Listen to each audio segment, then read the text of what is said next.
संपूर्ण राज्यात तापमानाचा पारा घसरलेला आहे। मुंबईमध्ये सुद्धा गुलाबी थंडी सध्या जाणवू लागलेली आहे। मी सध्या मुंबईच्या बँड्रा परिसरामध्ये आहे आणि या ठिकाणची जर स्कायलाईन पाहिली तर आपल्या लक्षात येतं की संपूर्ण मुंबईमध्ये सध्या धुरकट वातावरण पाहायला मिळते।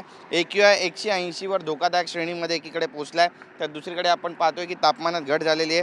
पुढील 24 तासात मुंबई शहर आणि उपनगरात सकाळी धुक्याची चादर पाहायला मिळेल, तर दुपारनंतर आकाश निरभ्र राहणार आहे। मुंबईत कमाल तापमान 33 अंश सेल्सिअस आणि किमान तापमान हे 18 अंश सेल्सिअसच्या आसपास राहण्याची शक्यता व्यक्त केली जाते। दिवसा उकाडा आणि रात्री गारवा असा अनुभव मुंबईकरांना येत्या काही दिवसात घेता येणार आहे। उत्तर भारतातून येणाऱ्या थंड वाऱ्यामुळे तापमानात ही घट होत असून नागरिकांनी आरोग्याची काळजी घेण्याचं आवाहन सुद्धा करण्यात आलेलं आहे। मुंबईत धुक्यामुळे सकाळच्या वेळी दृश्यमानता ही कमी होण्याची शक्यता असल्यानं वाहन चालकांनी सावधगिरी बाळगावी असं आवाहन सुद्धा हवामान खात्याकडून करण्यात आलं आहे। राज्यातील काही भागात थंडीची लाट येण्याची शक्यता सुद्धा आहे।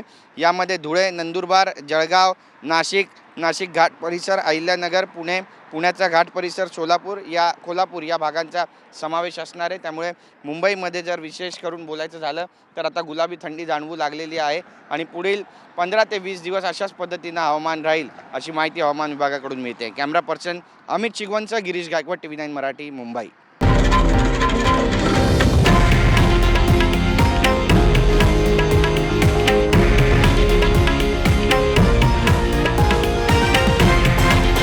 हे आहे देशातील नंबर 1 न्यूज नेटवर्क आणि आपण पाहत आहात TV9 मराठी, एकमेव।